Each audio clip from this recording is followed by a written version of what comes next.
Bienvenue à toi dans cette nouvelle vidéo dans laquelle j'aimerais te parler des émotions.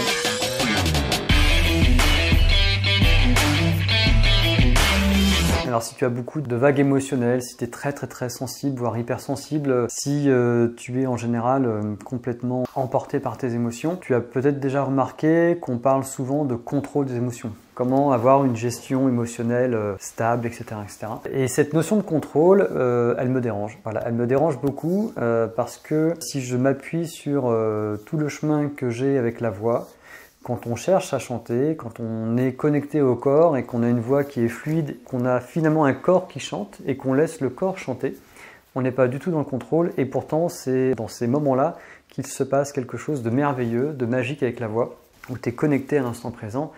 Et là, tu vas réussir à faire des notes que potentiellement tu n'arriverais pas à faire si tu étais complètement dans le mental, donc dans le contrôle. Et moi, j'aime bien aborder ce sujet-là avec les personnes que j'accompagne en séance parce que on n'est pas là pour contrôler les émotions. Alors, s'il y a dans cette vidéo une chose que tu as à retenir, c'est de switcher et d'enlever cette notion de contrôle parce qu'on n'est pas là pour contrôler nos émotions. Et finalement, quand on cherche à contrôler nos émotions, c'est comme si on mettait un lion en cage en permanence. Alors, il y a la bienséance, il y a la morale, il y a ce qui est bien, ce qui n'est pas bien, ce qu'on te dit qui est bien et qui n'est pas bien.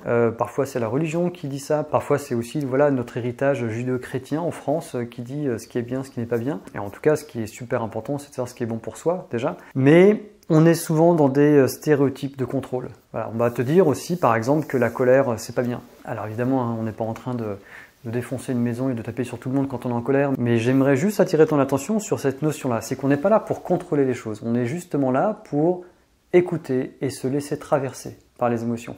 Et si à partir de maintenant, en tout cas de cette vidéo, tu commences à switcher sur ce que tu vis en toi dans des situations quelles qu'elles soient, enfin aussi bien quelqu'un en voiture qui te coupe la priorité ou tu as une grosse dispute dans ta famille ou dans ton couple, essaye de voir ce qui se vit en toi. Et tu verras qu'il y a toujours une notion tout de suite, une sorte de fil qui se pose en nous, où soit on est dans une réaction et on cherche à contrôler notre émotion, notre état émotionnel, soit au contraire, on est dans une sorte de prise de recul sur les choses. Et là, ce qui est important, c'est de se laisser traverser par ces émotions en conscience. Et quand tu es en conscience, eh ben, ça change tout. Parce qu'on est fait pour être traversé. Tu vois, moi je prends souvent l'exemple du tambour, la peau d'un tambour, un tambour chamanique par exemple, même une corde d'une guitare. Quand tu grattes la corde de la guitare ou quand tu tapes avec une maillotche la peau du tambour, il faut laisser le temps de la vibration se faire. Et là, tu te laisses traverser par ton émotion en conscience, avec bienveillance et dans l'observation. Et cet état-là, il change tout et il te permet justement de prendre du recul et de ne plus être le pantin de tes émotions. Et ça, c'est le message principal de cette vidéo, c'est que tu puisses comprendre et observer qu'au bout d'un moment, on n'est plus le pantin de nos émotions. On n'est pas en colère, on est traversé par la colère. Et tu vois, si tu arrêtes de t'identifier à tes émotions, tu vas sortir de cette notion de contrôle. Et là, tu vas réussir à gérer 10 fois plus les choses.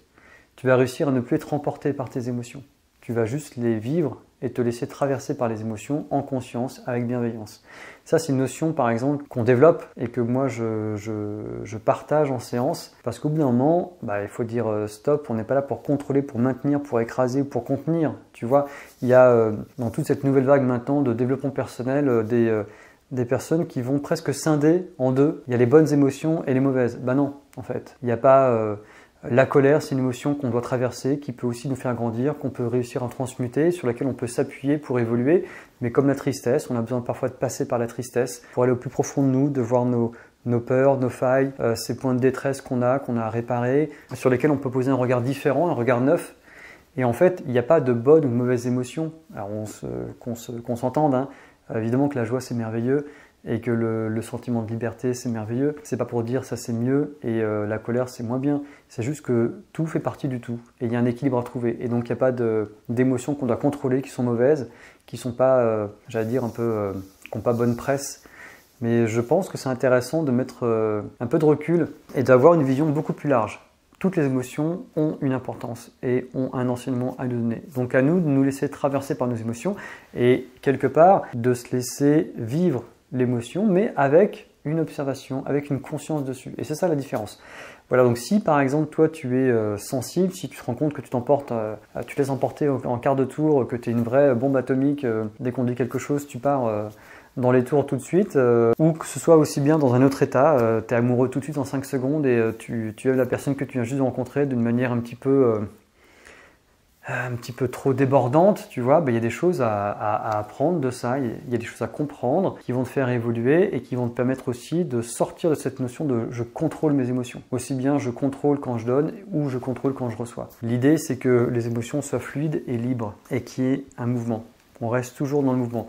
Donc s'il y a des choses que tu rencontres par rapport à tes états émotionnels et que tu te mets un petit peu parfois un système de ah, je me suis laissé déborder par mes émotions ou j'ai pas contrôlé ça et ça, eh bien, pose-toi la question de savoir qu'est-ce qui se passe, pourquoi tu réagis comme ça, pourquoi il y a ce système-là en place dans ton cerveau émotionnel qui fait qu'il y a une notion de contrôle. Et moi, je t'invite justement à basculer, ou en tout cas à expérimenter, parce que chaque expérience est positive, et c'est un enseignement. Donc à expérimenter, tu vois, le fait de te laisser traverser par l'émotion, mais avec une conscience. Et j'insiste bien là-dessus, avec la conscience. C'est-à-dire que tu vis et t'observes ce qui se vit dans l'instant T.